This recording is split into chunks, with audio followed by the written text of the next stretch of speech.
ಕಡೆಗೆ ಎಬ್ಬಿಸದೆ ಕರ್ತನಿಗೆ ಮೆಚ್ಚುಗೆಯಾಗಿರುವ ಬಾಲಶಿಕ್ಷೆಯನ್ನು ಬಾಲೋಪದೇಶವನ್ನು ಮಾಡುತ್ತಾ ಅವರನ್ನು ಸಾಕಿ ಸಲಹಿರಿ. ತಂದೆ ತಾಯಿಗಳಿಗೆ ಚೆನ್ನಾಗಿ ಊಟ ಆಗಬೇಕಾದ್ರೆ, ತಂದೆ ತಾಯಿಗಳನ್ನ ಚೆನ್ನಾಗಿ ನೋಡ್ಕೊಳ್ಬೇಕಾದ್ರೆ ವಯಸ್ಸಾಗ್ತದಲ್ಲ, ವಯಸ್ಸಾದ ಮೇಲೆ ಮಂಚದ ಮೇಲೆ ಇರ್ತಾರಲ್ಲ, ನೆಡಲಿಕ್ಕೆ ತಾಕತ್ತಿರೋದಿಲ್ಲ, ದುಡ್ಲಿಕ್ಕೆ ತಾಕತ್ತು ಇರೋದಿಲ್ಲ. ಅಂಥ ಸಮಯದಲ್ಲಿ ಮಂಚದ ಮೇಲೆ ಮಲಗಿರ್ತಕ್ಕಂಥ ತಂದೆ ತಾಯಿಗಳಿಗೆ ಮಕ್ಕಳು ಒಳ್ಳೆ ರೀತಿಯಾಗಿ ನೋಡ್ಕೊಳ್ಬೇಕಾದ್ರೆ, ಊಟ ಹಾಕಬೇಕಾದ್ರೆ ನಿಜವಾಗಿ ಸಣ್ಣಗಲಿಂದ ಮಕ್ಕಳಿಗೆ ಈ ಮಾತುಗಳನ್ನು ಕಲಿಸಿಕೊಡ್ಬೇಕಂತ. ತಂದೆಗಳೇ ನಿಮ್ಮ ಮಕ್ಕಳಿಗೆ ಕೋಪವನ್ನು ಎಬ್ಬಿಸದೆ ಕರ್ತನಿಗೆ ಮೆಚ್ಚುಗೆಯಾಗಿರುವ ಬಾಲ ಶಿಕ್ಷೆಯನ್ನು ಬಾಲೋಪದೇಶವನ್ನು ಮಾಡುತ್ತಾ ಅವರನ್ನು ಸಾಕಿ ಸಲಹಿರಿ. ತಂದೆ ತಾಯಿಗಳು ಮೊದಲನೇದಾಗಿ ಕಲಿಸಬೇಕಂತ. ಒಳ್ಳೆ ಮಾರ್ಗದಲ್ಲಿ ಒಳ್ಳೆ ಕೆಲಸ, ಒಳ್ಳೆ ಮಾತುಗಳು, ಭಯ, ಭಕ್ತಿ, ಪ್ರೇಮ, ಪ್ರೀತಿ, ದಯ, ದೀನತ್ವ ಇವೆಲ್ಲ ಕಲಿಸಬೇಕಂತ. ಇವೆಲ್ಲ ಕಲಿಸಿದ ಮೇಲೆ ನಿಜವಾಗಿ ನಮ್ಮ ಮಕ್ಕಳು ಒಳ್ಳೆ ದಾರಿಯಲ್ಲಿ ಇರ್ತಾರೆ. ತಂದೆ ತಾಯಿಗಳಿಗೆ ವಿಧೇಯರಾಗಿರ್ತಾರ. ಇವಾಗ 1ನೇ ವಚನ. ಮಕ್ಕಳೇ, ನೀವು ಕರ್ತನಲ್ಲಿರುವವರಿಗೆ ತಕ್ಕ ಹಾಗೆ ನಿಮ್ಮ ತಂದೆ ತಾಯಿಗಳ ಮಾತನ್ನು ಕೇಳಬೇಕು. ಇದು ಧರ್ಮ ವಾಗ್ದಾನ. ಮಕ್ಕಳೇ, ನೀವು ಕರ್ತನಲ್ಲಿರುವವರಿಗೆ ತಕ್ಕ ಹಾಗೆ ನಿಮ್ಮ ತಂದೆ ತಾಯಿಗಳ ಮಾತನ್ನು ಕೇಳಬೇಕು. ಇದು ಧರ್ಮ. ಜನ್ಮ ಕೊಟ್ಟಾರ, 9 ತಿಂಗಳ ಹೊಟ್ಟೆಯೊಳಗೆ ಇಟ್ಕೊಂಡಾರ, 9 ತಿಂಗಳ ಹಾಲು ಕುಡಿಸಿ ಬೆಳೆಸ್ಯಾರ ಅಂತ ಅವ್ರನ್ನ ನಾವು ನಿಜವಾಗಿ ದೂರ ಮಾಡಿದರೆ ನಾವು ಶಾಪಗ್ರಸ್ತ. ನಿಜವಾಗಿ ಮಾತನ್ನ ಮೇಲೆ ಆಲೋಚಿಸಬೇಕು. ಮಕ್ಕಳು ನಿಜವಾಗಿ ಮಕ್ಕಳನ್ನ ಯಾವ ಥರ ಜೋಪಾನ ಮಾಡ್ಯಾರ. ಕೋಳಿ ತನ್ನ ಕೆಳಗಿರ್ತಕ್ಕಂಥ ಮರಿಗಳನ್ನ ಯಾವ ರೀತಿಯಾಗಿ ಆ ಜೋಪಾನ ಮಾಡಲು ಆ ಥರ ಮಾಡಲು ನಮ್ಗೆ ಜನ್ಮ ಕೊಟ್ಟಿರ್ತಕ್ಕಂಥ ತಂದೆ ತಾಯಿಗಳನ್ನ ಚೆನ್ನಾಗಿ ನೋಡ್ಕೊಳ್ಬೇಕು. ತಂದೆ ತಾಯಿಗಳ ಮಾತು ಕೇಳಬೇಕು. ತಂದೆ ತಾಯಿಗಳಿಗೆ ವಿಧೇಯರಾಗಬೇಕು ಮಕ್ಕಳು. ಆ ಥರ ಇದ್ದರೆ ಖಚಿತವಾಗಿ ಇದು ನ್ಯಾಯ, ಇದು ಧರ್ಮ ಅಂತ ಹೇಳ್ತಾನೆ ದೇವರು. ನಿಮ್ಮ ಕಣ್ಣು ಮುಂದಿರ್ತಕ್ಕಂಥ ತಂದೆನೇ ತಾಯಿನೇ ನೋಡ್ಲಾರ್ದಿದ್ರೆ ಕಣ್ಣಿಗೆ ಕಾಣ್ಲಾರ್ತಕ್ಕಂಥ ಆ ತಂದೆನೇ ನೀವ್ಯಾವಾಗ ನೋಡ್ತೀರಪ್ಪ. ಅದೇ ಮಾತು ಖಚಿತವಾಗಿ ನಾವು ತಿಳ್ಕೊಳ್ಬೇಕು. ಜ್ಞಾನಕ್ತಿ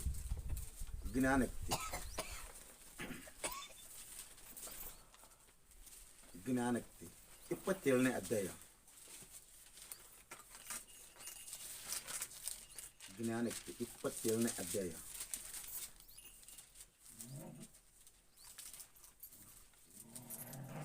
ಹನ್ನೊಂದನೇ ವಚನ. ಮಗನ ಜ್ಞಾನವನ್ನು ಪಡೆದುಕೊಂಡು ನನ್ನ ಮನಸ್ಸನ್ನು ಸಂತೋಷಪಡಿಸು. ಹಾಗಾದರೆ ನನ್ನನ್ನು ದೂರುವವನಿಗೆ ನಾನು ಉತ್ತರ ಕೊಡಲಾಗುವುದು.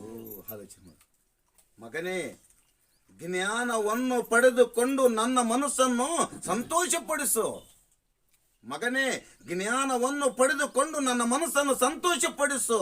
ಹಾಗಾದರೆ ನನ್ನನ್ನು ದೂರುವವನಿಗೆ ನಾನು ಉತ್ತರ ಕೊಡಲಾಗುವುದು. ಅಂದರೆ ಮಗನ ಜ್ಞಾನ ಆದರೆ ತಂದೆಗೆ ಸುಖ ಅಂತ, ಮಗನ ಅಜ್ಞಾನಿ ಆದರೆ ತಾಯಿಗೆ ದುಃಖ ಅಂತ ಆಲೋಚನೆ ಮಾಡಿ. ಮಗನ ಜ್ಞಾನಿ ಆದರೆ 15 ಆಗಸ್ಟ್ ದಿನದಲ್ಲಿ ಒಬ್ಬ 8ನೇ ತರಗತಿ ಹುಡುಗ ಎಲ್ಲರ ಮುಂದೆ ಎದ್ದು ನಿಂತು ಗಾಂಧಿ ತಾತಕ್ಕೆ ಸಂಬಂಧಪಟ್ಟಿರ್ತಕ್ಕಂಥ ಭಾಷಣ, ಅಂಬೇಡ್ಕರ್ಗೆ ಸಂಬಂಧಪಟ್ಟಿರ್ತಕ್ಕಂಥ ಭಾಷಣದಲ್ಲಿ ಒಂದು 10 ನಿಮಿಷ ಭಾಷಣ ಮಾಡಿದ್ರೆ ಆತನ ಭಾಷಣ ನೋಡಿ ಯಾರ ಮಗನಪ್ಪ ಇತನು, ಎಷ್ಟು ಚಂದವಾಗಿ ಮಾತಾಡಿದ್ರಪ್ಪ, ಯಾರ ಮಗನಪ್ಪ ಅಂತ ಕೇಳ್ತಾರೆ. ಆದರೆ ಮಗನ ಜ್ಞಾನಿ ಆದರೆ ತಂದೆಗೆ ಸಂತೋಷ ಅಂತ. ಅದೇ ಮಗನು ಕುಡಿದು ಕುಡಿದು ಕುಡಿದು ಕುಡಿದು ಹಾಳಾಗಿ ಅಜ್ಞಾನ ಆದರೆ ಯಪ್ಪ ನಿನ್ನನ್ನು ಯಾ ತಾಯಿ ಆಡಿದಿಲ್ಲದ್ರಾತಮ್ಮ ಅಂತ ತಾಯಿಗೆ ದುಃಖ, ತಾಯಿಗೆ ಅವಮಾನ. ಅದಕ್ಕೆ ಅಜ್ಞಾನ ಆದರೆ ತಾಯಿಗೆ ಬಹಳ ಬಹಳ ದುಃಖ. ಆದರೆ ಅದೇ ಜ್ಞಾನ ಆದರೆ ತಂದೆಗೆ ಸುಖ ಅಂತ. ನಾವೆಲ್ಲರೂ ಜ್ಞಾನವಂತರಾಗಿರಬೇಕು, ಆದರೆ ಅಜ್ಞಾನವಂತರಾಗಿರಬಾರದು. ಅದು ದೇವರು ಕೊಟ್ಟಿರ್ತಕ್ಕಂಥ ಮಾತು. ಆದರೆ ನಿಜವಾಗಿ ದೇವರಾಗಿರ್ತಕ್ಕಂಥ ಮಕ್ಕಳೇ ನಾವೆಲ್ಲರೂ ಈ ಜೀವಮಾನ ಇರೋ ತನಕ ನಾವೆಲ್ಲರೂ ಒಂದೇ ತಾಯಿ ಮಕ್ಕಳು, ಒಂದೇ ಅಣ್ಣ ತಮ್ಮಂದಿರು. ನಾವೆಲ್ಲರ ಆತ್ಮಗಳನ್ನು ಕಾಪಾಡಿಕೊಳ್ಳೋಣ, ಆತ್ಮಗಳನ್ನು ರಕ್ಷಿಸಿಕೊಳ್ಳೋಣ. ಒಂದು ಸಾರಿ ನಿಜವಾಗಿ ಮಕ್ಕಳನ್ನ ಬೆಳೆಸಬೇಕಂತ ಉದ್ದೇಶದಿಂದ 19ನೇ ಅಧ್ಯಾಯ ಜ್ಞಾನಕ್ಕೆ 19ನೇ ಅಧ್ಯಾಯ 18ನೇ ವಚನ.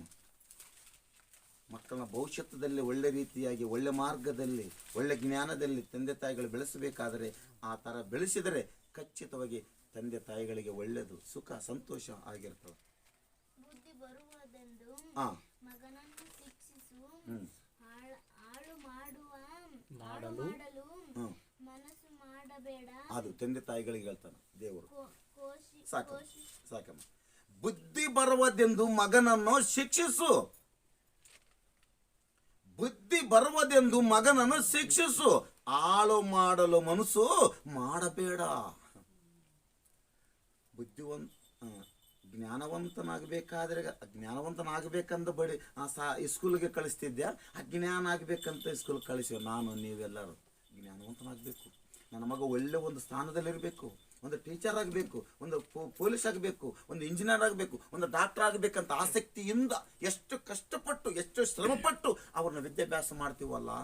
ಆದರೆ ಆ ವಿದ್ಯಾಭ್ಯಾಸ ಮಾಡಿರ್ತಕ್ಕಂಥ ತಂದೆ ತಾಯಿಗಳು ಅಷ್ಟು ಕಷ್ಟಪಟ್ಟು ವಿದ್ಯಾಭ್ಯಾಸ ಮಾಡಿದ ಮೇಲೆ ಆ ಮಕ್ಕಳ ಭವಿಷ್ಯದಲ್ಲಿ ಏನಿರ್ತದ ತಂದೆ ತಾಯಿಗಳನ್ನ ಸುಖಪಡಿಸಬೇಕಂತ ಅವಕಾಶ ಇರಬೇಕು. ಆ ಥರ ಖಚಿತವಾಗಿ ತಂದೆ ತಾಯಿಗಳು ಒಳ್ಳೆ ಜ್ಞಾನದಲ್ಲಿ ಒಳ್ಳೆ ಮಾರ್ಗದಲ್ಲಿ ನಡೆಸಿದರೆ ಖಚಿತವಾಗಿ ಅದೇ ಥರ ಹೇಳ್ತಾರೆ. ಅದಕ್ಕೆ ಭಾಳ ಜನ ಹುಡುಗರನ್ನೇ ಶಿಕ್ಷಿಸಲಾರದೆ ಸ್ವಲ್ಪ ಆ ಹುಡುಗಿ ಏನು ಕೆಲಸ ಮಾಡಿದ್ರೆ ಸಹ ಆ ಮಗು ಏನು ಕೆಲಸ ಮಾಡಿದ್ರೆ ಸಹ ಸುಮ್ಮನೆ ಇರ್ತಾರ. ಆ ಥರ ಆದಮೇಲೆ ಸ್ವಲ್ಪ ದೊಡ್ಡವನಾದ್ಮೇಲೆ ತಂದೆ ತಾಯಿಗಳಿಗೆ ಅವಮಾನ ಮಾಡ್ತಕ್ಕಂಥ ಕೆಲಸ ಮಾಡ್ತಾರೆ. ಅದಕ್ಕೆ ಭಾಳ ಜನ ಒಂದು ಉದಾಹರಣೆ ಹೇಳ್ತಾರೆ. ಒಬ್ಬ ಮಗ ತಾಯಿಗೆ ಒಬ್ಬನೇ ಮಗನಂತ. ಆ ಮಗನು ಬೇರೆ ಮನೆಯವರಲ್ಲಿ ಹೋಗಿ ಒಂದು ಚಾಯ್ ಕೂಡ ಗಿಲಾಸ್ ತಗೊಂಡು ಬಂದನಂತ. ಆ ಕಡೆ ಇಡಪ್ಪ ನಮ್ಮ ಮನೆಯಲ್ಲಿ ಇಡಪ್ಪ, ಅದು ಯಾವಾಗ ನಮಗೆ ಬರ್ತದ ಅಂತಂದನಂತ. ಇವತ್ತು ಗಿಲಾಸ್ ತಗೊಂಡು ಬಂದನ. ನಮ್ಮ ತಾಯಿ ಏನು ಅಂದಿಲ್ಲ, ಸುಮ್ಮನೆ ಇದ್ದಾಳ ಅಂತ. ಇನ್ನೊಂದು ಸರಿ ಇನ್ನೂ ದೊಡ್ಡ ಕೆಲಸ ಮಾಡ್ಯಾನ, ಇನ್ನೂ ದೊಡ್ಡದು ಮಾಡ್ಯ. ಬೀರ ತೆಗೆದುಕೊಂಡು ಅದರಲ್ಲಿರ್ತಕ್ಕಂಥ ರೊಕ್ಕ ತಗೊಂಡೋಗ್ಯಾನಂತ. ಬ್ಯಾಂಕ್ನಲ್ಲಿ ರೊಕ್ಕ ತಗೊಂಡೋಗ್ಯಾನಂತ. ಎಲ್ಲ ದೊಡ್ಡ ಕಳ್ಳಾಗಿ ಬಿಟ್ಟಾನ. ಆವಾಗ ಯಾರಿಗೂ ಒಬ್ಬರು ಸಿಕ್ಕಾನ. ಆವಾಗ ಪೊಲೀಸ್ ಸ್ಟೇಷನ್ಗೆ ಕೇಸ್ ಇಟ್ಟಾರ. ಅವ್ರು ಕರ್ಕೊಂಡು ಬಂದು ಹೋಗ್ಯಾರ, ಜೇಲ್ನಾಗ ಹಾಕ್ಯಾರ. ಜೇಲ್ನಾಗ ಹಾಕಿ ಭಾಳ ದಿನ ಆದ ಮೇಲೆ ತಾಯಿಗೆ ಸ್ವಲ್ಪ ದುಃಖ ಬಂದದ. ಏನಪ್ಪ ದಿವಸ ನೋಡಿದ್ರೆ ನನ್ನ ಮಗನ ನೋಡ್ತಿದ್ದಿ, ಎಷ್ಟು ದಿನ ಆಯಿತು, ಕಳ್ಳತನ ಮಾಡಿರ್ತಕ್ಕಂಥ ಅವರು ಕರ್ಕೊಂಡೋಗೇನು ಜೇಲ್ನಾಗ ಆಗಿಬಿಟ್ಟಾರ. ಒಂದು ಸಾರಿ ನೋಡಿ ಬರೋಣ, ಸ್ವಲ್ಪ ಬುತ್ತಿ ತಗೊಂಡೋಗಿ ಕೊಟ್ಟು ಬರೋಣ ಅಂತ ತಾಯಿ ಬುತ್ತಿ ತಗೊಂಡು ಹೋದ್ರಂತ. ಆ ಜೇಲ್ ಹತ್ತಿರಗೆ ಹೋಗಿ, ಯಪ್ಪ ನನ್ನ ಮಗ ಒಳಗಿದ್ದಾನ, ಸ್ವಲ್ಪ ಮಾತಾಡ್ತೀವಿ, ಸ್ವಲ್ಪ ಕರೆಸಿರಪ್ಪ ಅಂತ ಹೇಳಿದನಂತ. ಏನಮ್ಮ ಹೆಸರು ಅಂತ ಹೆಸರು ಹೇಳಿಲ್ಲ. ಆ ಹೆಸರು ಮೇಲೆ ಹೋಗಿ, ನಿಮ್ಮ ತಾಯಿ ಹೊರಗನು ಬಂದಲ್ಲ ನೋಡಿ, ಸ್ವಲ್ಪ ಮಾತಾಡ್ತಾಳಂತ, ಹೋಗು ಅಂತ ಹೇಳೋದು. ಓಕೆ. ಆ ಅಮ್ಮ ಕಣ್ಣಿಗೆ ಬಿದ್ದದ್ದು ಕೊಡಲಿ, ಮಗ ಕಣ್ಣಿಗೆ ಬಿದ್ದದ್ದು ಕೊಡಲಿ ಇದು ಮಾಡಿ ಮುದ್ದಿಟ್ರಂತ. ಯಪ್ಪ ಎಷ್ಟು ದಿನ ಆಯಿತು ಮಗ ನನ್ನ ನೋಡಿಲ್ಲ ಅಂತ ಮುದ್ದೆ ಕೊಟ್ಟನಂತ. ಆ ತಾಯಿ ಮಗನಿಗೆ ಮುದ್ದೆ ಕೊಟ್ಟರೆ ಆತನೇನು ಮಾಡ್ತಿಲ್ಲ ಕಿವಿ ಏನಂತಾರೆ ಅದಕ್ಕೆ ಕಡ್ದು ಬಿಟ್ಟಳ. ಆವಾಗ ಸ್ವಲ್ಪ ಎಮಗೆ ಬ್ಯಾನ್ ಆಗ್ಯದ ಕೂಡಲೇ ಆ ಕೈಲಿಂದ ಟಪ್ ಅಂತ ಏಟ್ ಹಾಕ್ಯಾಳ. ಆವಾಗ ಅಂದನಂಟ ಮಗ, ಯಾಕಮ್ಮ ನಾನು ನೋಡಿದಿದ್ದಿ, ಯಾಕೆ ಹೊಡೆದ ತಾಯಿ ಅಂತ ಹೇಳನಂಟ. ಯಾಕೆ ಹೊಡ್ತಿದ್ದೆ ಅಂತ ಹೇಳ್ತಿದ್ದೇನು, ಕಿವಿ ಇಷ್ಟು ಕಡಿದ್ರೆ ಹೆಂಗ ಅಂತ ಹೇಳ್ತಾರ. ಇದೇ ನನ್ನ ಶಂಪಗೆ ಏಟ್ ಹಾಕಿದ್ದಲ್ಲ, ಇದೇ ಏಟು. ಒಂದು 3 ರೂಪಾಯಿ ಗಿಲಾಸ್ ತಗೊಂಡುವಾಗ ಬರುವಂತ ಸಮಯದಲ್ಲಿ ಇಟ್ಟಿದ್ರೆ ನಾನು ಜೇಲ್ನಾಗ ಬರ್ತಿದ್ದ, ಅದಕ್ಕೆ ನೀನೇ ಕಾರಣ ಅಂತ ಹೇಳಿದ. ಆದರೆ ಇಷ್ಟು ದೊಡ್ಡ ಕಳ್ಳ ಆಗ್ಲಿಕ್ಕೆ ಕಾರಣ ನೀನಲ್ಲ. ಆವತ್ತೇ ಒಂದೇಟು ಹೊಡೆದಿದ್ರೆ ನಾನು ಇನ್ನೊಂದ್ಸರಿ ಕಳ್ಳತನ ಮಾಡ್ಲಿಕ್ಕೆ ಹೋಗ್ಲಿಲ್ಲ. ಆ ಕಳ್ಳತನ ಮಾಡ್ಲಾರ್ದಿದ್ರೆ ನಾನು ಜೇಲ್ನಾಗೆ ಇರ್ತಿದ್ದಿಲ್ಲ. ಆವಾಗ ನಂದೇ ತಪ್ಪು ಮಗು ಅಂತ. ಅದೇ ಥರ ನಮ್ಮ ಮಗಳನ್ನ, ಅದಕ್ಕೆ ಇವಾಗ ಗೌರ್ಮೆಂಟ್ ಟೀಚರ್ಗಳು ಮಾಸ್ಟರ್ಗಳು ನಮ್ಮ ಮಕ್ಕಳನ್ನ ಹೊಡಿತಾರೆ.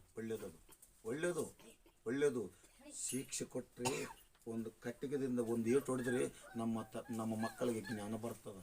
ಇವಾಗ ಟೀಚರ್ ಕೈಯಲ್ಲಿ ಒಂದು ಕಟ್ಟಿಗೆ ಇರಲಾರ್ದಿದ್ದ ಸಲುವಾಗಿ ಭಾಳ ಜನ ಮಕ್ಕಳಲ್ಲಿ ವಿದ್ಯಾಭ್ಯಾಸಕ್ಕೆ ಭಾಳ ಕಡಿಮೆ ಉಂಟು.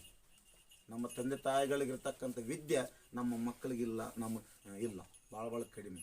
ಯಾಕಂದ್ರೆ ಇವತ್ತು ಹೆಂಗಾಗ್ಯದಂದರೆ ಟೀಚರು ನೀನೇ ಕೊಂದ್ರೆ ನಾನೇ ನಿನಗೆ ಪಾಠ ಕಲಿಸ್ತೇನಂತ ಕೆಲಸ ಆಗ್ಯದ. ಅದಕ್ಕೆ ಆ ಥರ ಬೇಡ. ನಾವೆಲ್ಲರ ದೇವ್ರ ಮಕ್ಕಳು. ಆ ದೇವರ ಭಯದಲ್ಲಿ, ದೇವರ ಭಕ್ತಿಯಲ್ಲಿ ನಾವೆಲ್ಲರೂ ಜೀವನ ಮಾಡಿ ಖಚಿತವಾಗಿ ನಮ್ಮ ಮಕ್ಕಳನ್ನ ಒಳ್ಳೆ ಜ್ಞಾನದಲ್ಲಿ, ವಿಶ್ವಾಸದಲ್ಲಿ, ಪ್ರಾರ್ಥನೆಯಲ್ಲಿ, ಭಯದಲ್ಲಿ ಬೆಳೆಸಿದರೆ ಖಚಿತವಾಗಿ ನಾವೆಲ್ಲರಿಗೆ ಒಂದು ಸ್ವರ್ಗ ಸಿಗ್ತದೆ. ಒಂದೇ ವಚನ ಹೋಗಿ ಮುಗಿಸ್ತೇನೆ. 2 ಕೊರಿಂಥ 5ನೇ ಅಧ್ಯಾಯ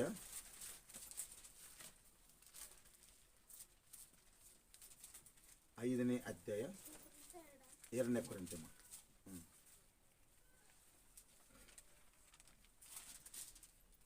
17ನೇ ವಚನ. 17ನೇ ವಚನ. ಕೊರಿಂಥ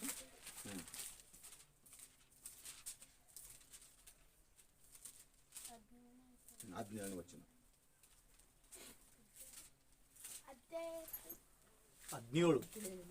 5ನೇ ಅಧ್ಯಾಯ 17ನೇ ವಚನ.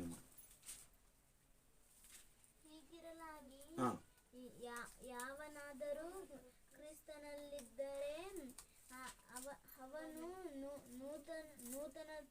ನೂತನ ಸೃಷ್ಟಿಯಾದವನು. ಇಗೋ ಪೂರ್ವ ಸ್ಥಿತಿ ಹೋಗಿ ಎಲ್ಲ ನೂತನವಾಯಿತು ಅಂತ ಹೇಳೋಣ. ಆದರೆ ದೀಕ್ಷಾಸನ ಮಾಡಿಸಿಕೊಂಡ್ರೆ ನಮ್ಮ ಪಾಪವನ್ನೆಲ್ಲ ಆ ನೀರಿನಲ್ಲಿ ಸಮಾಧಿ ಮಾಡಿಬಿಡ್ತೀವಿ. ಆ ನೀರಿನಲ್ಲಿ ಯೆಹೋವನ ಸುವಾರ್ತೆ 3:3 ಐತಿ. ನೀನು ಹೊಸದಾಗಿ ಹುಟ್ಟಬೇಕಪ್ಪ ಅಂತ ಹೇಳ್ತಾನೆ. ನೀನು ಹೊಸದಾಗಿ ಹುಟ್ಟಬೇಕು. ಹೊಸದಾಗಿ ಹೆಂಗೆ ಹುಟ್ಟಬೇಕಪ್ಪ? ನಾನು ಇಷ್ಟು ದೊಡ್ಡವನಾಗಿದ್ದೀನಿ, ಮುದುಕಾಗಿದ್ದೀನಿ, ತಾಯಿ ಹೊಟ್ಟೆಯೊಳಗೆ ಹೆಂಗೆ ಹುಟ್ಟಬೇಕಂತ ಹೇಳಿದ್ರೆ, ಇಲ್ಲಪ್ಪ, ಆ ಥರ ಅಲ್ಲ. ತಾಯಿ ಹೊಟ್ಟೆಯೊಳಗೆ ಮತ್ತೊಂದು ಸಾರಿ ಹುಟ್ಟೋದಲ್ಲ. ನೀ ಜನ್ಮ ಆ ನೀರಿನಲ್ಲಿ ಬರಬೇಕು. ಹೊಸದಾಗಿ ನೀರಿನಿಂದ ಹುಟ್ಟಬೇಕು. ನೀವು ಒಬ್ಬನ ನೀರಿನಿಂದಲೂ ಆತ್ಮನಿಂದಲೂ ಹುಟ್ಟದಿದ್ದರೆ ದೇವರ ರಾಜ್ಯಕ್ಕೆ ಸೇರುವುದಿಲ್ಲ. ಅಂದರೆ ನೀರಿನಲ್ಲಿ. ಅದಕ್ಕೆ ನಾವು ದೀಕ್ಷಾಸ್ನಾನ ಮಾಡಿಸುವಂಥ ಸಮಯದಲ್ಲಿ ಈ ಥರ ಮಾಡ್ತೀವಿ. ಅಂದರೆ ಪಾಪ ಮಾಡಿರ್ತಕ್ಕಂಥ ಮನುಷ್ಯರನ್ನ ಆ ಭೂಮಿಯಲ್ಲಿ, ಆ ನೀರಿನಲ್ಲಿ ಸತ್ತಿರ್ತಕ್ಕಂಥವ್ರನ್ನ ಸಮಾಧಿಯೊಳಗೆ ಹೆಂಗ ಮಲಗಿರ್ತಾರಲ್ಲ, ನಾವು ಪಾಪದಲ್ಲಿ ಸತ್ತಿರ್ತಕ್ಕಂಥ ನಮ್ಮನ್ನು ಆ ನೀರಿನಲ್ಲಿ ಸಮಾಧಿ ಮಾಡಿ ಎದ್ದು ಮಾಡ್ತೀವಿ. ಅದೇ ಕೊಲೊಸ್ಸೆ ಪತ್ರಿಕೆಯಲ್ಲಿ ಆ ಮಾತು ಐತಂದರೆ, ಕೊಲೊಸ್ಸೆ ಪತ್ರಿಕೆ 2:12 ಆ ಮಾತಿರ್ತದೆ. ಅಂದರೆ ನೀವು ದೀಕ್ಷಾಸ್ಥಾನದಲ್ಲಿ ಕ್ರಿಸ್ತನೊಂದಿಗೆ ಉಣಲ್ಪಟ್ಟು ಬರಬೇಕಂತ. ಅಂದರೆ ಉಣಲ್ಪಡಬೇಕು. ಖಚಿತವಾಗಿ ನಾವು ದೀಕ್ಷಾಸ್ಥಾನದಲ್ಲಿ ಆ ಸಮಾಧಿ ಮಾಡ್ತಕ್ಕಂಥ ಸಮಯದಲ್ಲಿ ಕಾರ್ಯಕ್ರಮದಲ್ಲಿ ನಾವು ಎದ್ದಿದ್ರೆ ನಮ್ಮ ಪಾಪ ಪರಿಹಾರ ಆಗ್ತದಂತ ವಾಕ್ಯ ತೋರಿಸ್ತದೆ. ಆ ಮಾತಿನ ಮೇಲೆ ನಾವೆಲ್ಲರೂ ನಿಜವಾಗಿ ವಾಕ್ಯ ಕೇಳಿದ್ದೀವಿ. ಆ ವಾಕ್ಯದ ಪ್ರಕಾರ ಜೀವನ ಮಾಡಿ ನಾವು ಮುಂದೆ ಜೀವಿತ ಕಾಲದಲ್ಲಿ ದೇವರ ನಿಮಿತ್ತವಾಗಿ ಒಳ್ಳೆ ಕೆಲಸ ಮಾಡಿ, ನೀವು ಹೊಲದಲ್ಲಿ ಕೆಲಸ ಮಾಡಿ, ಈ ಮನೆಯಲ್ಲಿದ್ದು ಪ್ರತಿ ಕ್ಷಣದಲ್ಲಿ ದೇವರಂತ ಧ್ಯಾನ ಮಾಡಿ, ಪ್ರಾರ್ಥನೆಯಲ್ಲಿ, ಭಯದಲ್ಲಿ, ಭಕ್ತಿಯಲ್ಲಿ ಜೀವನ ಮಾಡಿದರೆ ಖಚಿತವಾಗಿ ದೇವರು ನಮ್ಮನ್ನು ಎಲ್ಲರನ್ನ ದೇವರು ಆ ಒಳ್ಳೆ ರೀತಿಯಲ್ಲಿ ಜೀವನ ಮಾಡಲಿಕ್ಕೆ ಅವಕಾಶ ಕೊಡಬೇಕೆಂಬುದಾಗಿ ನಿಮ್ಮೆಲ್ಲರಿಗೆ ಯೇಸು ಕ್ರಿಸ್ತ ನಾಮದಲ್ಲಿ ಹೃದಯಪೂರ್ವಕವಾಗಿ ವಂದನೆಗಳನ್ನು ಹೇಳ್ತಿದ್ದೇನೆ.